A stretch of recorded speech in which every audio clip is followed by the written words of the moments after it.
Hello, how are you? Lovely to have you join me for Dymocks Chapter 1. I'm feeling really nervous. I've never done anything like this before, even though I've been on radio and television. I've never done an online event, so it's lovely to have you with me. I'm here to talk about my new book, which is called Glide, Taking the Panic Out of Modern Living. And it's the story of how I went from believing that everything that I had achieved in life was due to this motto that my coach wrote on the blackboard when I was 13. It was my favourite motto. It was, when the going gets tough, the tough get going. But this is a story of how I changed that belief when I realised a few decades later that I'd really underestimated a quality that I'd been introduced to when I was even before 13, and it was the quality of compassion. And actually compassion was the quality that had given me courage and confidence to pursue the things that I wanted to do. And it wasn't a small belief to shift, no belief is. I really love that motto. And also I was introduced to it at 13, and by 14 I was swimming for Australia and I won a silver medal at my first Commonwealth Games. So it was a very hard not to believe that it didn't have something to do with being tough. But even on that trip and by my mid-teens, I was quite regularly overtraining myself to illness. I didn't mean to do it. I just didn't know how not to do it if you were, trying to get better and trying to swim for Australia. And so from my mid-teens, I was looking for that motto that told me when I'd been tough enough, but I never found it. And so I just thought that, oh, well, this kind of uncontrollable drive that I have must be a result of being an Olympian and a type A person, and I didn't have any choice but just to kind of drive myself into burnout sort of repeatedly. But when I was 48, I made a real mess of writing this book. It's called Inheritance. It's a fantasy novel set in the circus. It was a book I really cared about because I was writing it for my niece, who is in Wollongong and at the time was a circus girl. And so I wanted to write a story for her that was about the magic of the circus.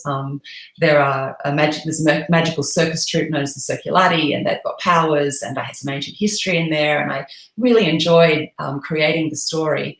And then even sort of right from the beginning, there was some international interest, and I thought, oh, wow, maybe I've got the Hunger Games on my hands, or the next Hunger Games. And then that's when everything sort of started to go pear-shaped, and I just drove myself into these black holes of doubt. I wrote 150,000 words for the first draft, dumped all of those, wrote another 150,000 for the second draft. My husband and son came up with ideas. They just could churn up these ideas. They sounded better than mine. I dumped what I was doing, trying to write theirs. And it sort of stole the joy of everything. And so when it was published, like I was writing, it was published in Australia and it was published in the US, so it wasn't a complete flop, but it just didn't sell. And it was a bit of a blessing, because then I thought, right, I am going to stop. I've got this trouble with my thinking, and it's been around since I was 18. When I won gold medals at my second Commonwealth Games, I told journalists then that I had trouble with my thinking that nearly caused me to miss the games. I'd struggled with motivation that year. And So I knew it back then, and I knew it was trouble with my thinking because Rocky III had been released in the cinemas just before the Commonwealth Games trials, and he had changed my thinking, but I didn't know how he did it, and I didn't know how to make it permanent. I will tell you that story, I promise, as I get going. Anyway, I decided then that I'd stop, and I decided that rather than, the best way forward, I guess, was to sign up for a life coaching course because, motivation, sports psychology had become more sophisticated since 1978. And so I reasoned that with, a few new techniques, motivation techniques, I could coach myself out of my funk. And so I went looking in particular, not just for the trouble with my thinking, but I had these two voices in my head that I was aware of. I had a Miss Have a Go and I had a Miss Never Enough. And Miss Have a Go I met when I was like 8 years old. I loved swimming. I loved to race at the DY Ladies. And so I saw in 1972, I watched and read the girls about the Australian girls in Munich, Shane Gould, Bev Whitfield, and Gail Neal, and they won gold medals. And I thought, oh, I wouldn't mind having a go at that. And so Miss Have a Go is fun. She turns a shy girl into a bit of a tigress. She's inspired, she's courageous, she's responsible for all the things that I've done. I was an Olympian by the time I was 16. I was working in the media. in sport, even though no women were doing it back then. By the early 80s, I was hosting my own TV show, Saturday Afternoon Football, when I was 22. I moved out of sport into straight reporting, the midday show with Ray Martin, hosted radio shows on ABC radio, went to New York, studied acting, worked in a show called Medivac, and my first book was written in 2000. So I pretty much ticked off my bucket list by the time I was 40. So Miss Have a Go is sort of responsible for all of that. But then I've got this Miss Never Enough, right? And it doesn't matter what I do, she is just always disappointed. Doesn't matter if I'm training in the pool, I'm not training hard enough. If I'm interviewing people, I'm not smart enough. If I'm writing books or acting, I'm not creative enough. Even when I was writing Glide, now that I know how to sort of manage her, but still, she was around. She wanted to tell me that I didn't know enough about mindfulness and compassion to write this book. So she's goading, she's menacing, she's tormenting, but she's all talk, and she does eventually wear herself out. But before I knew how to manage her, life was just unpredictable because I couldn't shut her up. And when I finally managed to shut her up, Miss Never Enough was there, but I'm just working out how to do it. So that's what I was looking to answer when I started my coaching course. But in the end, I don't think that, my Miss Never Enough is all that different, and particularly once I started coaching, because part of the course requirement was that I coached others. And I learned that everybody has a Mr. or Ms. Never Enough in their mind, and they're always kind of doubting them. And that's the way that our brain has evolved, turns out. We've got this negativity bias in the brain, and it's kept us safe over, the millennia. But sometimes, we just don't need its safety. And in fact, there was a book written by a guy called Timothy Galway that I was introduced to through the coaching course. It's called The Inner Game of Tennis. And, back in the 1970s, he identified these two competing selves, and the inner game is everybody's battle. So I thought, well, if I learn a few things, then maybe I'll help everybody with their Mr. or Ms. Never Enough. So it was a requirement of the course that I coached others, as I said. And because of that, there was a mum approached me wondering if I coached teenagers. And it turns out that her teen, after a history of anxiety and depression, was self-harming. I wasn't experienced enough at that time I didn't feel to be able to help her teen. And, they were with the appropriate mental health practitioners. But we did get talking about the anxiety and when it might have taken hold. And she told me a story about her child when they were in primary school, entering a race, winning the race at school and getting all the way to the state championships, and then balking in the final. Panicked, cried, wouldn't race. And Mum said to me, so we just thought, well, it's one thing to have natural ability, but if you don't have the temperament, then there's nothing you can do. And so we didn't make their child race. And then after that, things just got worse. They balked at trying anything new. They wouldn't go to school, anxiety, bouts of depression, and then the self-harming. So this was just a heartbreaking story. And it stayed with me for a couple of days for a couple of reasons. Number one, I knew that temperament could be trained because I have always been a kid who cried before they were doing anything that made them really nervous. You haven't seen me in this past week before I chatted tonight. My husband's been bearing the brunt of that.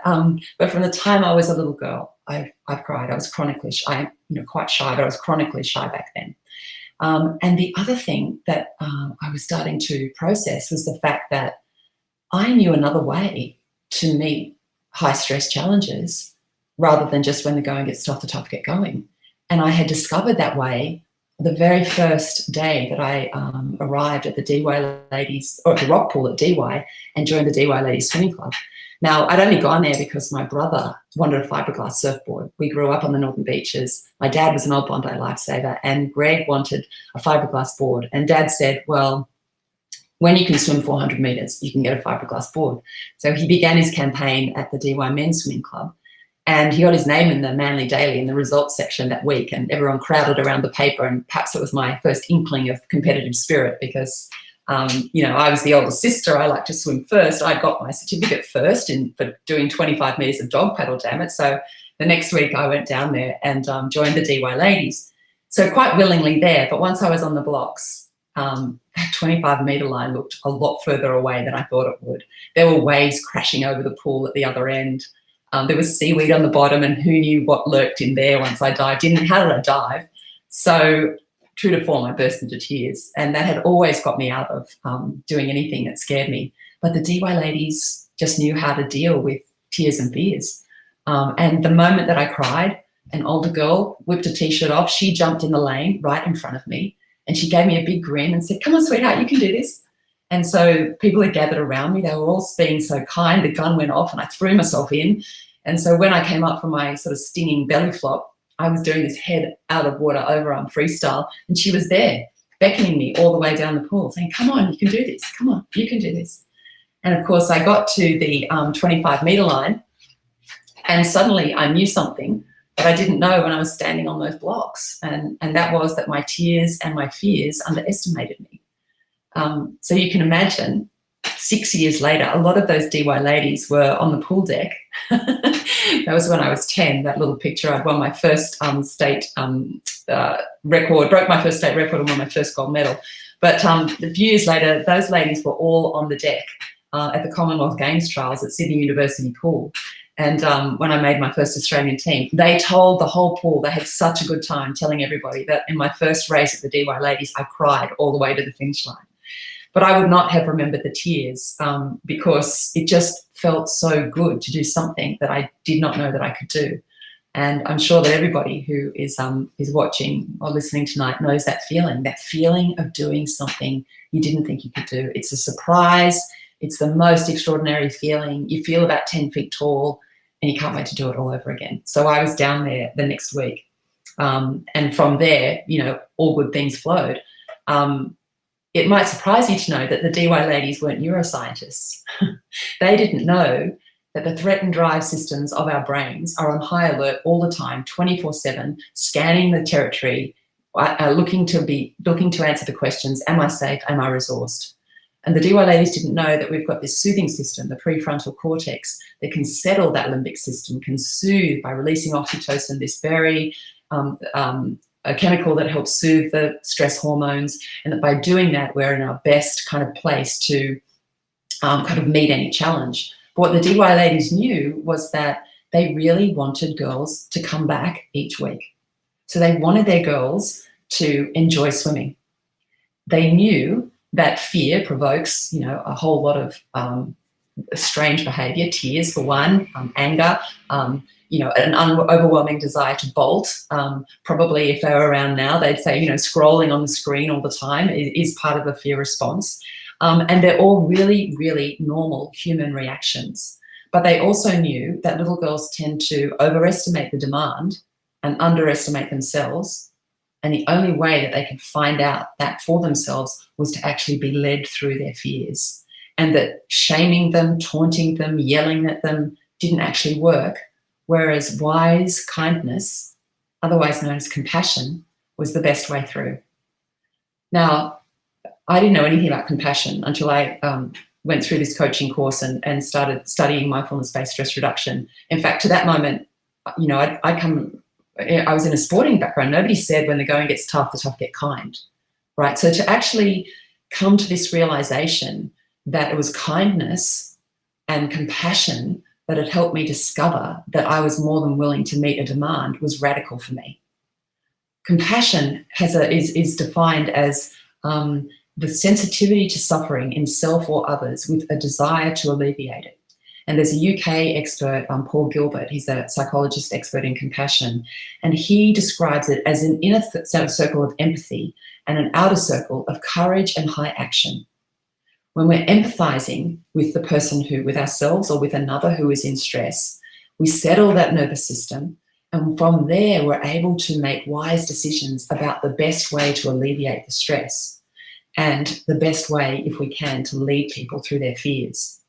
So not only was it radical to realize what happened with the DY ladies, but also from that memory, I then remembered like another 4 times when I was crying between the age of 8 and 14, where I was in tears on the verge of that next challenge, the next step up, if you like, in my career.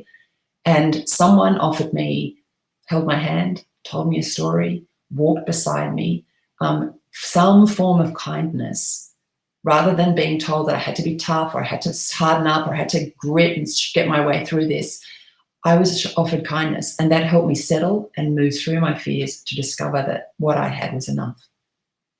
So it's a kind of curiosity of my life that I'm often asked to speak at functions and give keynote addresses on, motivating teenagers or mindfulness or leadership. And so I started telling these stories about what I was discovering. And there were two responses from the adults audiences that I was speaking to. The first response was, oh God, no, I just couldn't bear to see my child cry. There's no way that I would let them go through something like that. And the second response is, well, I was just pushed into the pool for my own good. This is the problem with kids these days is they've got no grit, they've got no resilience. The problem with me is that I wasn't pushed hard enough. All right, so let's explore those. First of all, I couldn't bear to see my child cry. This is an interesting one, isn't it? Because it's the adults who are feeling upset as well and not being able to hold steady in the face of those tears to work out what is actually the best way forward. And what's interesting is that there's a man called, there's a storytelling model known as the hero's journey. Sorry, I'm banging my rings. And in the hero's journey, Joseph Campbell studied myths and legends over centuries. And he found that there was a similar storytelling way that a story was told. And the third step on the hero's journey is refusing the call to adventure. Very often, a hero refuses the call to adventure. And the way that Campbell describes it is that the positive turns to a negative. The flowering world becomes a wasteland of dry stones. Every house the hero builds would be a house of death. I don't know if anyone's procrastinated out there on Facebook land. Know that feeling of that barren wasteland of dry stones? And I remind you of that teenager who's stuck in that terrible place, not able to move forward. It's not a place to get stuck. So the second approach, oh, well, I was just thrown in the pool for my own good. We hear that quite often. There's a woman called Duckworth who's the expert in grit. And she defines grit as, again, two parts to it. But first and foremost is passion, zeal. And second is perseverance, which makes sense, right? Like, why would you persevere with something if you weren't passionate about it?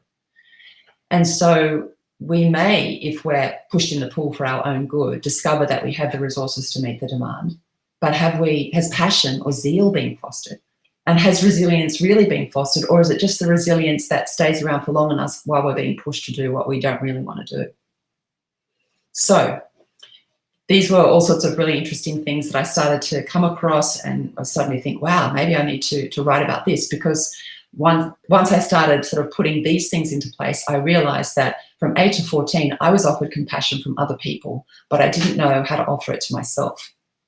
And that was really important once I started swimming for Australia, because when I started swimming for Australia in 1978, it was essentially just a crummy time to be swimming or to be competing for Australia in Olympic sport at that time, because we'd fallen behind the rest of the world really badly. The amateur system just could no longer compete with the professionalism and all but name around the world. That's a picture of me as at my first Commonwealth Games after I'd won the silver medal behind Cheryl Gibson.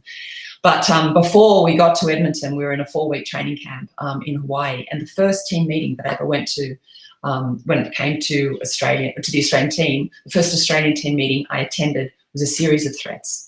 You will be sent home if you don't train hard enough, if you miss a session, if you break a curfew, if the girls get fat, if you put on weight, if you don't prove that you are tough enough, resilient enough, if you're trustworthy enough, serious enough to actually swim for Australia and restore the Australian public's faith in our athletes.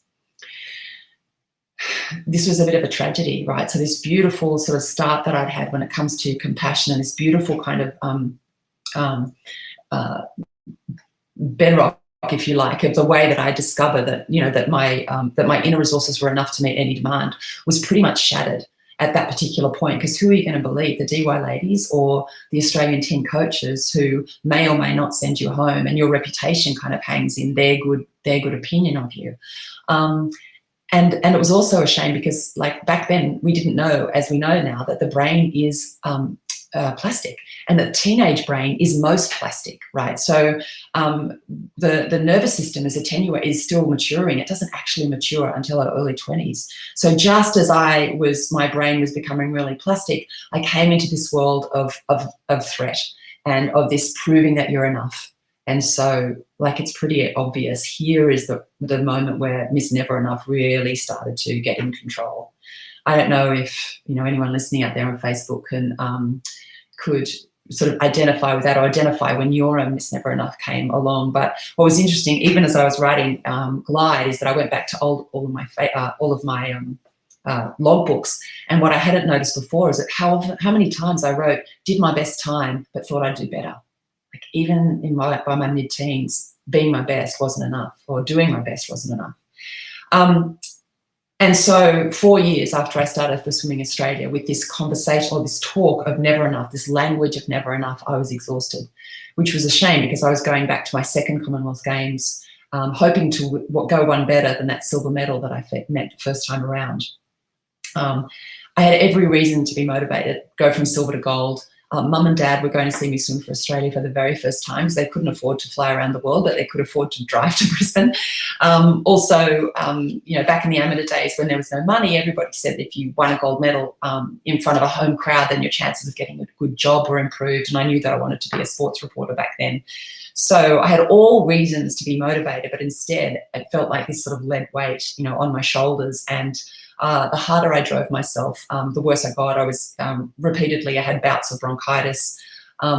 Just as we know now, tapping the threat and drive systems of the brain, flooding our system with cortisol, with adrenaline, is just no good for our bodies and no good for our immune systems. It weakens us very badly. The girl that had always come second to me was swimming really well. I stood no chance of winning, and I had this dream all the time. It was this recurring dream that I was in this grey box, and that it was just sort of closing in on me, and that I couldn't get out. I was kind of suffocating. And then just before the Commonwealth Games trials, this movie called Rocky 3 was released in the cinemas. Now, just in case you don't remember which Rocky this is, I'll get to this story. Here's Rocky and Adrian on the beach. You might remember it. But Rocky loses his mentor and father figure and coach, Mickey, right in the beginning. He loses his heavyweight title to the obnoxious Clubber Lang. Apollo Creed steps in and decides that he is going to train Rocky and everything's going to be okay. But the harder he pushes, the further Rocky retreats, until finally Adrian confronts her husband on the beach, and she says, what's going on? And he's reluctant to tell her, and she keeps pushing. She says, tell me what the problem is so we can sort it out, you know. And finally, you know, the great Rocky Balboa says, I'm afraid. Okay, I'm afraid. What if I lose? And she said, look, you know, one day this is all going to be over, and the cheering crowds are going to go, and it's just going to be you and me, and we can deal with you losing, but we can't deal with you walking away, refusing the call to adventure. And so, you know, Rocky says, wow, how'd you get to be so tough? And she said, I'm married to a fighter. And then there's music, you know, da da da da da da da da da.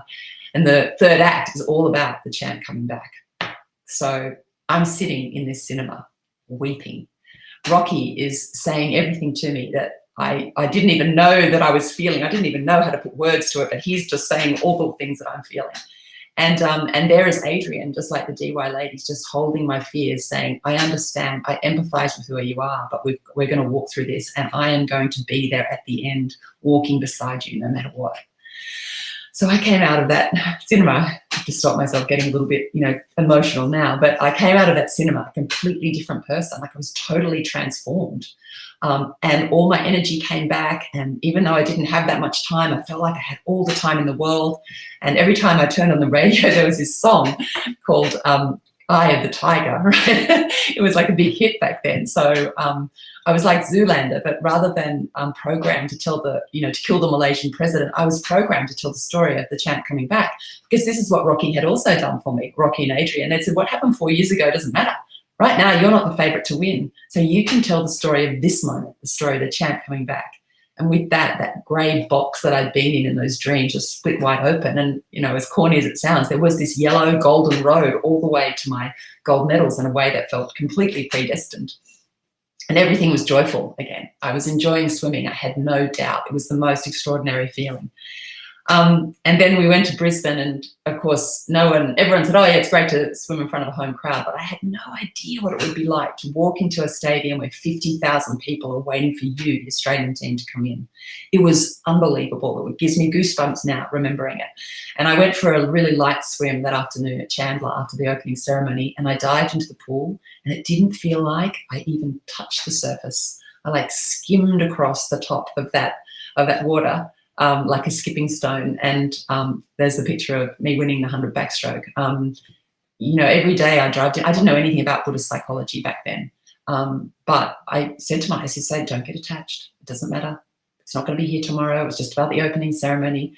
Every day I dived in the pool, that feeling was there. I was in flow, and it was just magnificent. I won my gold medals in the 100 backstroke and also in the 200 backstroke. So I did go one better. And Mum and Dad saw me win gold medals for Australia. But unfortunately, as I said, I did not know how to make the change in my thinking that Rocky had showed me was possible, how to make it permanent. I didn't know what to do.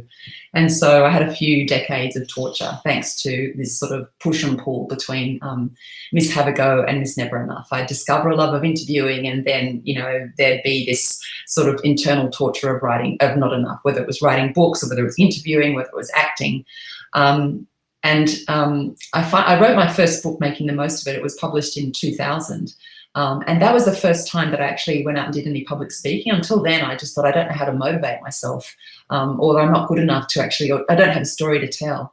But Making the Most of It is a story, a coming of age story about a teenage girl who has similar experiences. Nina is a better swimmer than Lisa Forrest ever was, but she also swims in these professional days. So the question that we all asked from that time was, are you under more pressure if you're swimming for Australia when there's also, big money contracts on the line as well?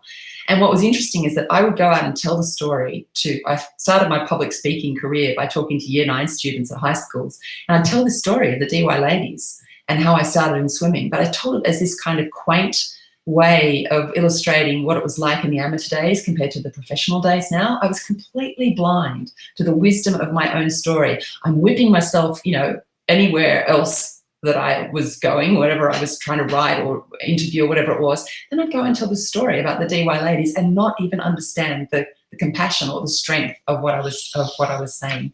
And then finally, luckily, I signed up for my life coaching course, and it was through that I was introduced to mindfulness-based stress reduction. It was a non-compulsory webinar. I had no interest in meditating. It was a bit like compassion. Like meditating was for, people who wanted to escape and kind of live in communes and eat lentils. Like, it wasn't for me, the person who likes to be in the challenge zone.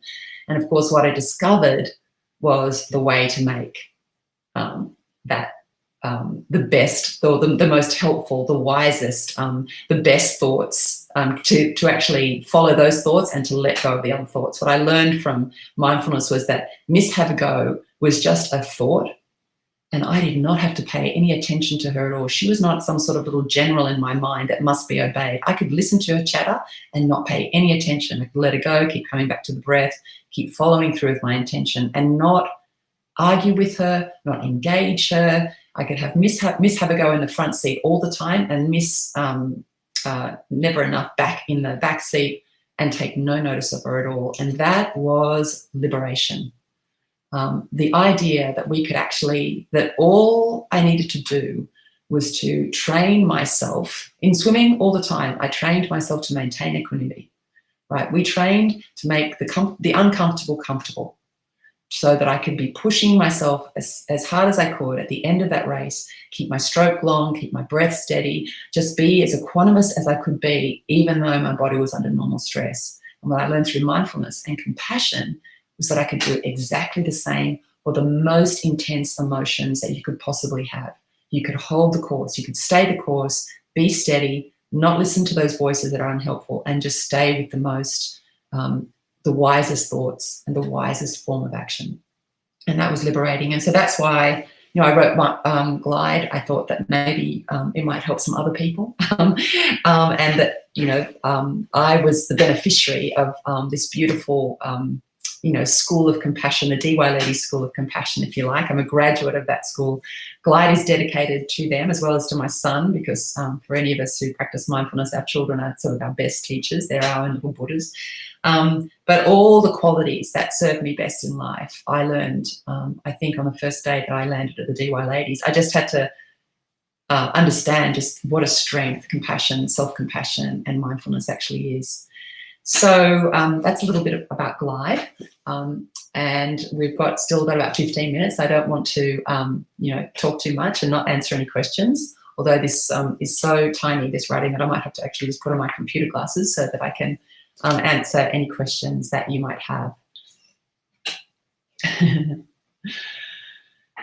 Lisa, okay, how do you feel? Or do you feel like you've accidentally written the perfect book for our times? Okay. I know, can you imagine that? I started writing this book in 2017. And even at the beginning of the year, we were planning to publish it in September last year. And my publisher said, look, it might get swamped with all of the, big Christmas authors and their books coming out. So we'll hold off till April and you get a bit more space then. And then the bushfires happened. I thought, oh, this is going to be interesting.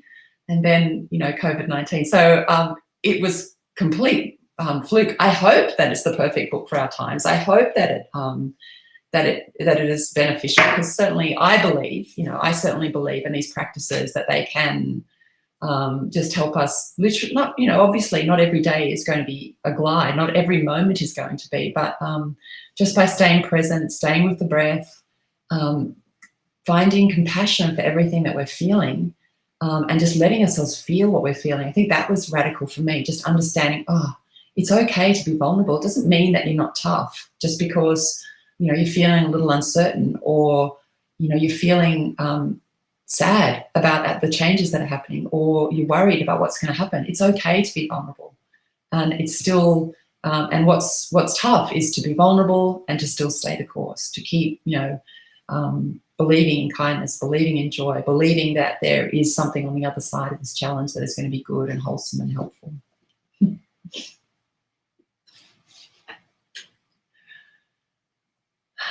Mark, hi, can I tell you about my writing practice? I can. So I'm sitting in my room, in my little office upstairs in my place, my house, and this is where I do a lot of writing, although you'll notice in the last couple of books, I do often take my laptop. I've thanked the cafes that I've written in both Inheritance and Glide. I do take my laptop to a cafe, and I don't know whether that's I don't know whether it's just, having grown up we had a small house on the northern beaches, and I always did my homework outside on the dining room table. So I don't know whether it's just kind of nice. I can be quite focused and still, but I like having lots of I like having stuff going on around me.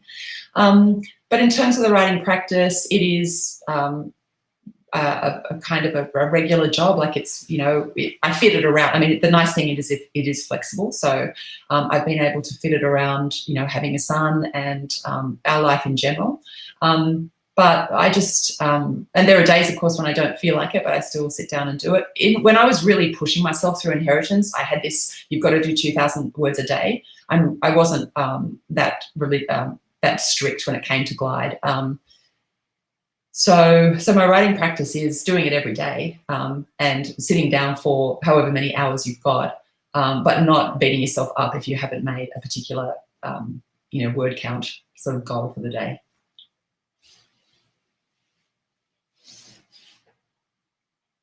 Hope that is answering the question.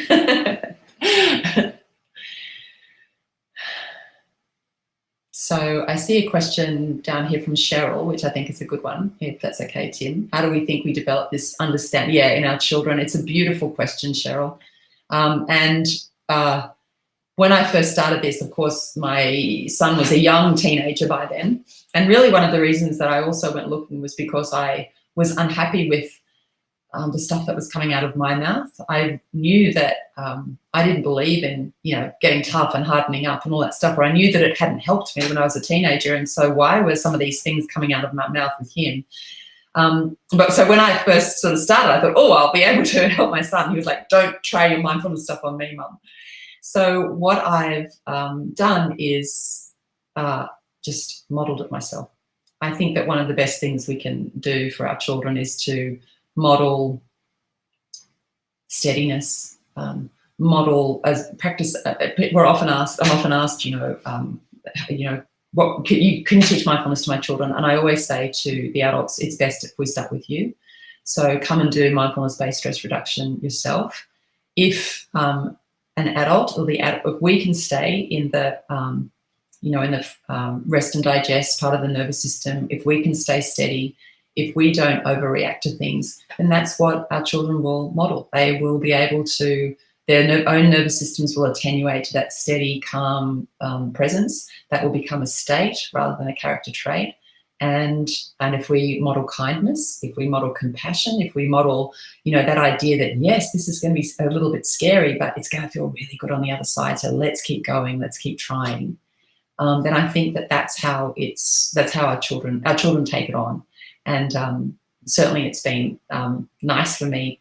My son's doing his HSC and, he's at home. And so the last couple of weeks have been, those first couple of weeks when it all happened were quite stressful for him.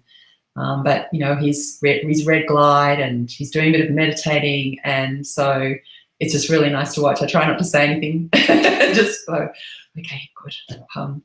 And I think the other beauty about mindfulness is it's John Kabat-Zinn's definition is paying attention on purpose to the present moment non-judgmentally. And the thing that we notice first is that, of course, we're full of judgment. So how can we not judge the judgment? So if we can actually help our children understand, for instance, that we are all products of the conditions of the causes and conditions of our own lives. So I'm going to be a very different person my parents have been together forever. I had a very steady way of growing up. Yes, I certainly had these high pressure moments, but essentially I had adults that I could rely on and who were always around for me. That's going to be very different to a person who hasn't had that, who's had parents who panic all the time, and that they're going to be affected by that. So helping our kids understand that we're all really different. As Atticus Finch said, that we can walk in someone else's shoes and empathise with what might be going on for them rather than judging them. I think that's a really beautiful quality also, just to model for them.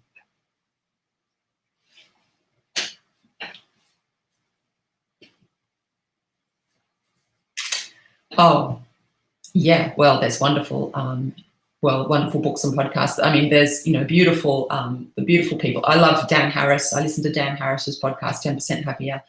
It's a wonderful, wonderful resource for somebody who teaches mindfulness-based stress reduction, as I do.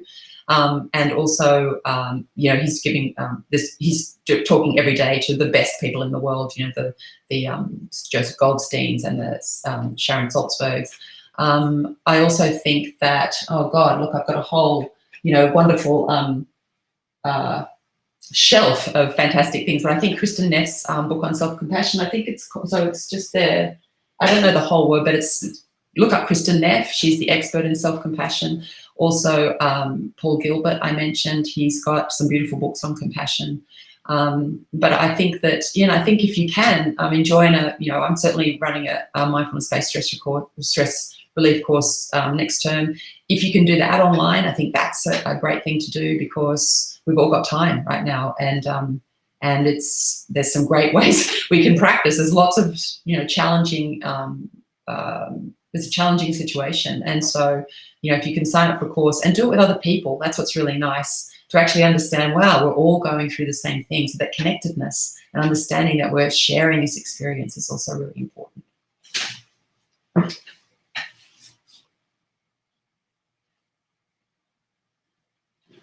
Marnie, sometimes we fall off the mindfulness boat. I know, when life gets choppy. Oh, look, it's so true, Marnie. But I think the most important thing is forgiveness, because I think that we're really quick to see ourselves as failures. And, I think that what I really liked about mindfulness was that you're practicing mindfulness when you're on your breath, and when you're practicing mindfulness when your mind has wandered, because you realize, you wake up and I'm not there. So I think that forgiveness is the first thing to do. I also think the beauty of the mindfulness-based stress reduction course is that right from the beginning, we're practicing with what we call formal practices, sitting down and actually attending to the breath or the body. And then we're also, right from the beginning, introducing informal practices. So, you choose something every week that you're just going to bring mindful attention to. It might just be cleaning your teeth. Can we actually use that same guidance, if you like? If we start with the breath, we pay attention to the breath and we notice when the mind wanders, and then we gently bring our attention back to the breath without judgment. Likewise, when you're cleaning your teeth, can you just be with the sensations of cleaning your teeth? You'll have very clean teeth when you choose that particular practice 1 week. What about, in the morning we all have, a coffee or a tea, or not all of us, but some of us do. So even just being with the senses, what the coffee or tea smells like, the warmth of the hands around your cup, the taste.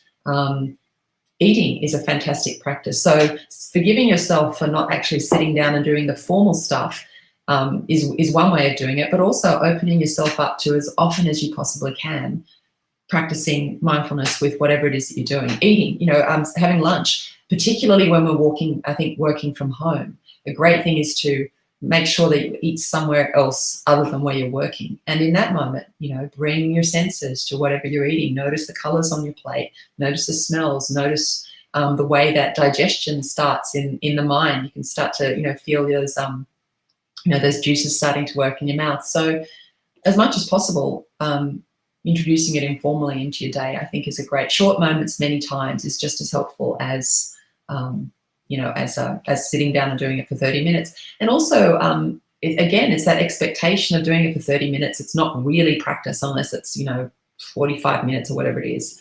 1 minute is good. One breath, if you can stay with the inhalation and the exhalation, do that 10 times a day. So perhaps forgiving yourself and also making it a bit easier to come back on the wagon, or at least to be consistent.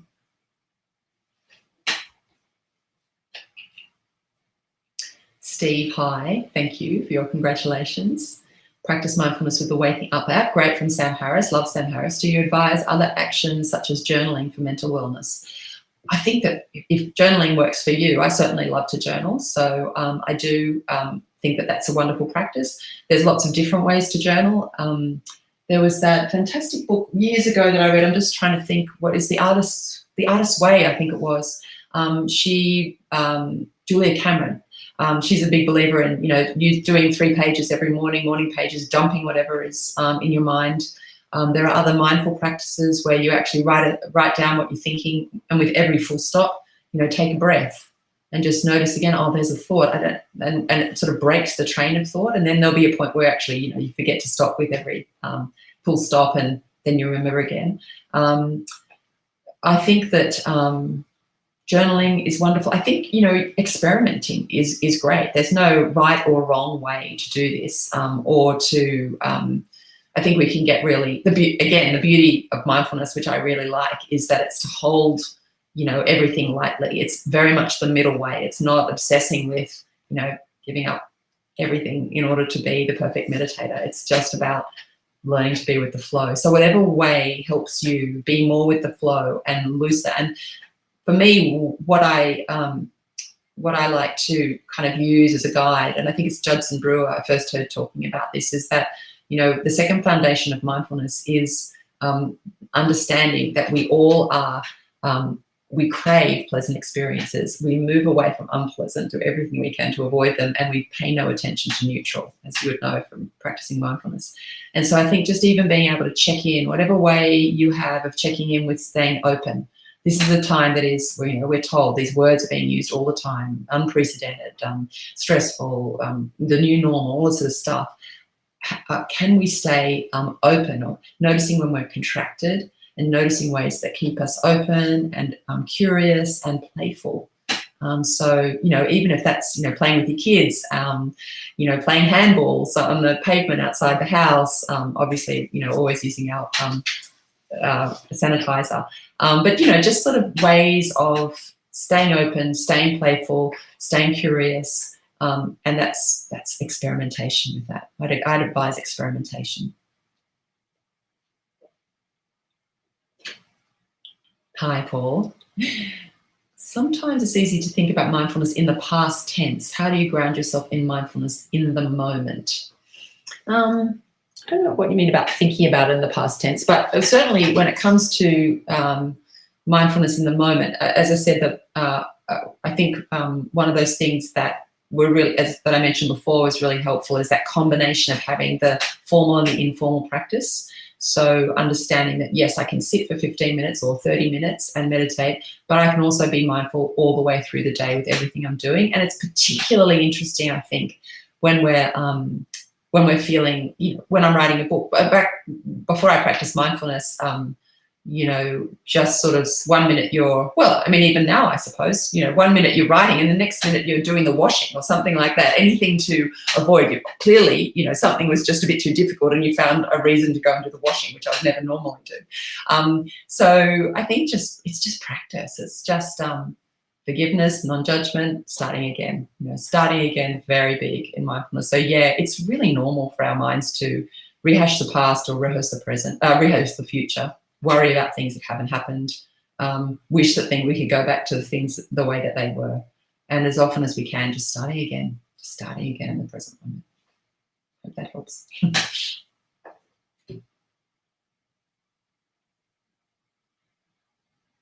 Steve, Tassie Diane, hi. I tuned in thinking this could be interesting. Boy, oh boy. Oh, and thank you, Tassie. That's lovely. Diane. Tassie Diane. Okay, thank you, Tassie Diane. That's really nice of you. I found the whole practice and the beauty of mindfulness, I think, in that it comes from that Buddhist psychology, and I've heard that Buddhist psychology is described as advanced common sense, and that's what I love about it. It's just advanced common sense, and it helps me be as wise as I possibly can be in each moment. So thank you for that. Hey, Marnie. Miss have a go, miss never enough. I think I know those little misses too. Yeah, I think that we all do, and thank you very much. I think self-compassion is a superpower. I was so. I write in the book in Glide. I'm really embarrassed about how many times I've said this, but I thought self-compassion. Well, I didn't know you could offer it for yourself, but I thought compassion was weak. And then you just go, wow, there is nothing weak about sitting with your own fears, uncertainty. Sitting with another friend, with a friend or a loved one's fears and uncertainty, and helping them to feel what they're feeling, and then being able to say to them, what's the best way to go? What can I help you to do? How can I help you with this? Or even saying to yourself, okay, how can I nourish myself best in this particular moment? Yeah, thank you very much for your compliment. But I'd say to everybody, just get into self-compassion. It's a superpower. Thanks, Paul. Pleasure, Cheryl. Thank you. Okay, so I should have said it's 8:47. I wasn't watching the time. I was just chatting away. Thank you very much for having me. It's been just really lovely to be part of this program, which is Chapter 1, and thank you very much to Dymocks for having me. And also, I'd just like to remind you that on Wednesday night, Taffy Brodessa Akner, I hope I've said that name correctly, the author of Fleischman is in Trouble, will be joining you. And so look forward to, I haven't read the book yet, but I hear it's fantastic. So I look forward to tuning in. Bye-bye. Thank you.